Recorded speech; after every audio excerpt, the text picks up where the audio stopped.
2 मई 1999। इस दिन की शुरुआत बाकी के आम दिनों की तरह हुई और ये किसी ने भी नहीं सोचा होगा कि इसके ठीक 8 दिन बाद हम पाकिस्तान के साथ एक पूरा युद्ध लड़ रहे होंगे। तो आखिर 2 मई 1999 को हुआ क्या था, ये जानने के लिए बने रहिए इस वीडियो के एंड तक, क्योंकि आज के इस एपिसोड में हम आपको कारगिल युद्ध से जुड़े कुछ ऐसे फैक्ट्स बताएंगे जो आप में से हर एक भारतीय को पता होने चाहिए।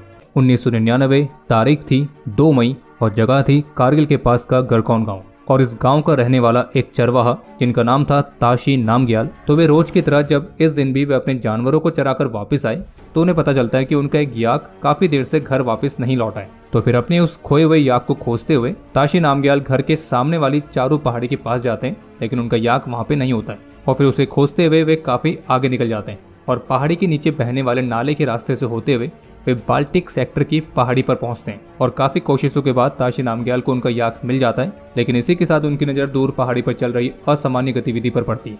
और फिर जब वे अपनी दूरबीन से उस पूरे एरिया को स्कैन करते हैं तो वो करीब 6 लोगों को देखते हैं जो कि पत्थर तोड़ते हुए और बर्फ हटाते हुए दिखाई देते हैं। और उनमें से कुछ लोगों के पास हथियार भी होते हैं। और ये देखकर ताशी नामग्याल को ये समझने में देर नहीं लगती कि देश में दुश्मनों की घुसपैठ हो चुकी है। और फिर ताशी तुरंत ही बिना कोई समय गवाए इस घुसपैठ के बारे में उनके गांव के पास तैनात पंजाब रेजिमेंट के जवानों को सूचित करते हैं। और ताशी नामग्याल पहले व्यक्ति थे जिन्होंने कारगिल में पाकिस्तान की इस घुसपैठ के बारे में सूचना दी थी। और ये कहना भी गलत नहीं होगा कि अगर वे ये सूचना समय पर नहीं देते तो कारगिल युद्ध की स्थिति कुछ और भी हो सकती थी।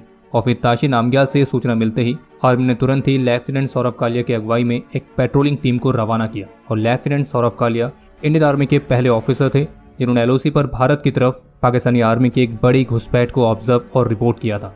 और लेफ्टिनेंट सौरभ कालिया के साथ सिपाही अर्जुन राम, सिपाही भंवरलाल, सिपाही भिकाराम, सिपाही मुलाराम और सिपाही नरेश सिंह, तो ये भी इस पेट्रोलिंग टीम का हिस्सा थे। लेकिन पाकिस्तानी घुसपैठिए जो कि पूरी प्लानिंग के साथ भारत में आए थे, तो उनके साथ लेफ्टिनेंट सौरभ कालिया की टीम की फायर फाइट शुरू हुई। और चूंकि वो एक छोटी पेट्रोलिंग टीम थी तो उनके पास एम्यूनेशन भी उतना ज़्यादा नहीं था कि वो उन हैविली आर्म्ड पाकिस्तानी सैनिकों के साथ पूरी तरह से लड़ सकें। और एम्यूनेशन की कमी के चलते लेफ्टिनेंट सौरभ कालिया की पेट्रोलिंग टीम को बैकअप आने से पहले ही पाकिस्तानी सैनिकों ने कैप्चर कर लिया।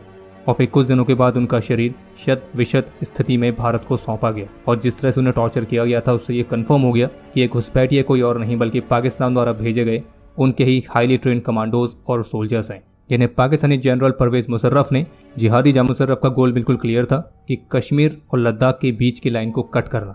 और बस फिर क्या था, इंडियन आर्म फोर्सेस ने इन पाकिस्तानी घुसपैठियों को खदेड़ने के लिए युद्ध का ऐलान कर दिया।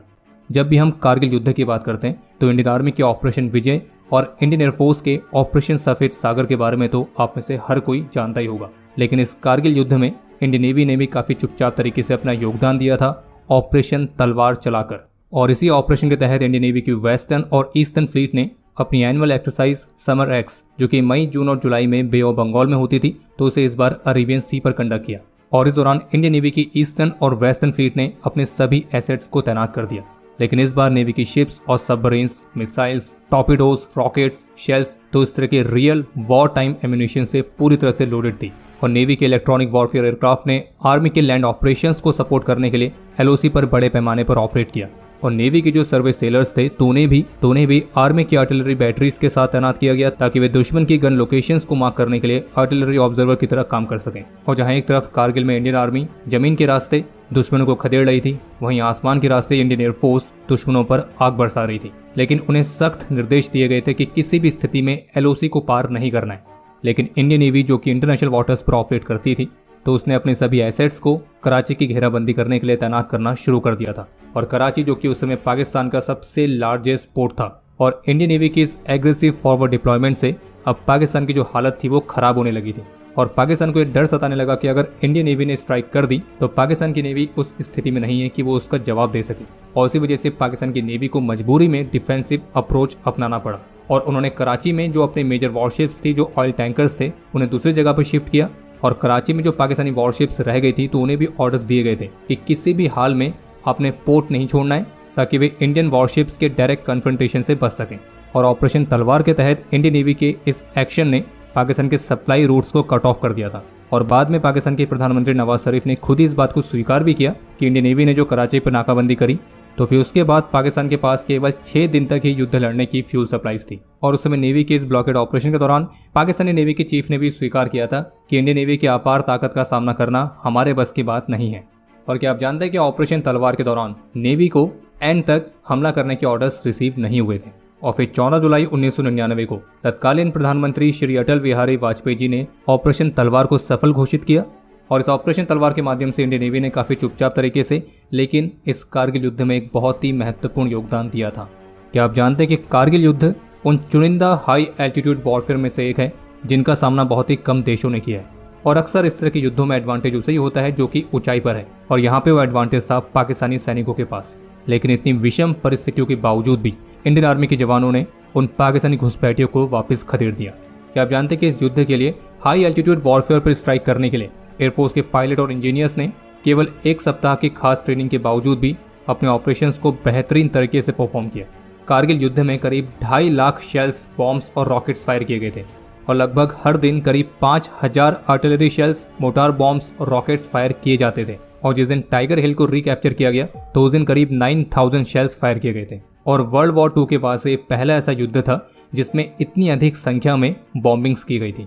और कारगिल युद्ध में सबसे पहली बार इंडियन एयरफोर्स ने प्रिसिशन गाइडेड म्यूनिशंस का इस्तेमाल किया था और ये थे यूएस ओरिजिन के पेवे 2 लेजर गाइडेड बॉम्ब जिन्हें मिराज 2000 फाइटर से इस्तेमाल किया गया था। और अपने डेडली प्रिसिशन स्ट्राइक्स में मिराज ने पाकिस्तानी सैनिकों के 9 सप्लाई डिपोज और उनके कमांड बंकर्स को डिस्ट्रॉय किया था। और वर्ल्ड वॉर 2 के बाद से ये 2 कंट्रीज के बीच का पहला ऐसा वॉर था जिसे मीडिया ने फुली कवर किया था। और करीब 2 महीना 3 सप्ताह और 2 दिन तक चले इस युद्ध में इंडियन मिलिट्री ने पाकिस्तान की मिलिट्री को एक ऐसा सबक सिखाया है जिसे वो कभी भी नहीं भूल सकता है। और ये कारगिल युद्ध एक ऐसा युद्ध था जिसने पाकिस्तान को बिल्कुल अच्छी तरह से समझा दिया कि पाकिस्तान अकेले कभी भी भारत का एक फुल फ्लेज्ड वॉर में सामना नहीं कर सकता है। और इस कारगिल युद्ध ने पूरी दुनिया को भी ये दिखा दिया कि भारत एक शांति प्रिय देश जरूर है, लेकिन जब जरूरत पड़ेगी तो फिर भारत अपनी शक्ति का प्रदर्शन करना भी जानता है, और फिर चाहे स्थिति कैसी हो।